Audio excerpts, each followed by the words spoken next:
Бадентерово мнозинство за избор на влада и во Уставниот суд. Нов национален договор предложи старо новиот лидер на ДУИ Али Ахмети на 5-тиот партиски конгрес. Тој порача дека единството во државата потекнува од двојниот легитимитет и консензусот, а побара и ветинг и истраги за сите функционери во последните 34 години. Ахмети, кој беше единствен кандидат, беше потврден за председател на затворениот дел од Конгресот. Чврсто веруваме дека унитарниот карактер на Република Македонија се заеднува исклучиво тогаш кога сите граѓани се чувствуваат реално застапени и активно вклучени во процесите на носењето на одлуки.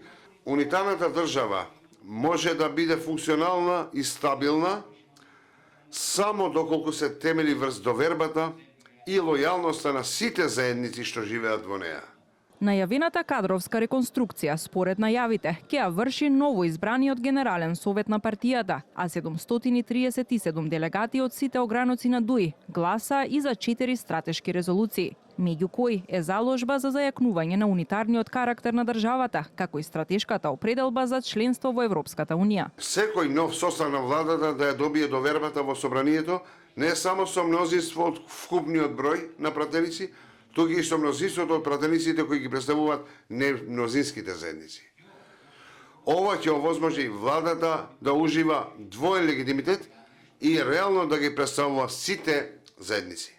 Законите усвоени со двојно мнозинство во собранието,